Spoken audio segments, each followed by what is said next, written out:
အင်္ဂလိပ်စာလေ့လာတဲ့သူတွေအနေနဲ့အင်္ဂလိပ်စကားကြည့်တဲ့အခါမှာ subtitle ထိုးကြည့်တင်လားမထိုးကြည့်တင်ဘူးလား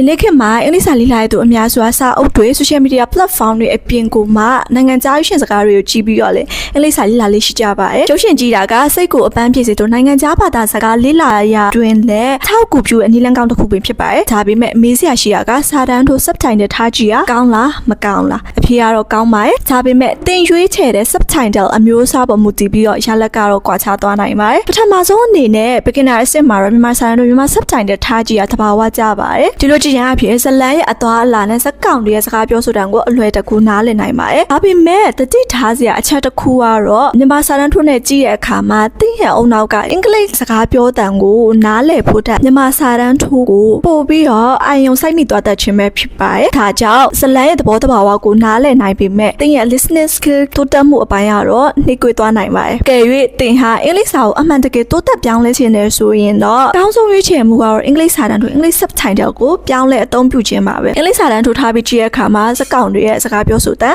spoken English နဲ့မျက်စိရမြင်ရတဲ့စာသား written English ကိုအတူတူတွဲဖက်မှတ်သားနိုင်တဲ့အပြင်ဝါဟာရတဲ့ vocabulary တွေကိုမြင်တွေ့နိုင်တယ်လို့စလုံးပေါင်း spelling တွေကိုပါမြင်တွေ့ရတာဖြစ်တဲ့အတွက်အတန်ထွက် pronunciation ကိုပါအထောက်အကူပြုစေတဲ့နည်းလမ်းကောင်းတစ်ခုပင်ဖြစ်ပါတယ်။ intermediate level ရောက်နေတဲ့သူတွေအတွက်ကတော့ဒါမလို့မဖြစ်အောင်လုပ်တင်တဲ့အလေးကျင့်ကောင်းတစ်ခုပါပဲ။ကဲ၍သင်ဟာတင့်ကိုယ်တင် advanced level ရောက်ပြီလို့ခံစားရရဲဆိုရင်တော့စာတန်းထိုးပိတ်ပြီးတော့ no subtitle ထားကြည့်ရကအကောင်းဆုံးနည်းလမ်းပါပဲ။စာတန်းထိုးပိတ်ပြီးတော့ကြည့်ရမှာဖြစ်တဲ့အတွက်သင်ရဲ့ listening skill ကိုအပြည့်အဝကိုအာရုံစိုက်ရမှာဖြစ်ပါတယ်။ဒါပထမဆုံးလေ့လာတဲ့သူတွေအတွက်ကတော့စိတ်ပြတ်စရာကောင်းနိုင်ပေမဲ့ advanced level ရောက်နေတဲ့သူတွေအတွက်ကတော့မိမိရဲ့အရေးချင်းကိုစမ်းသပ်နိုင်တဲ့နည်းလမ်းကောင်းတစ်ခုပင်ဖြစ်ပါတယ်။ဒါဆိုရင်တော့ subtitle ထိုးကြည့်တင်လားမထိုးကြည့်တင်ဘူးလားဆိုတာကိုသိသွားပြီထင်ပါတယ်။ဒါဆိုရင် like and follow လေးလုပ်ပေးပါဦးနော်။နောက်ထပ်ဘာသိချင်လဲဆိုတာကို comment လေးမှာရေးပေးခဲ့ဖို့မေးပါနဲ့နော်။ Unlock your power.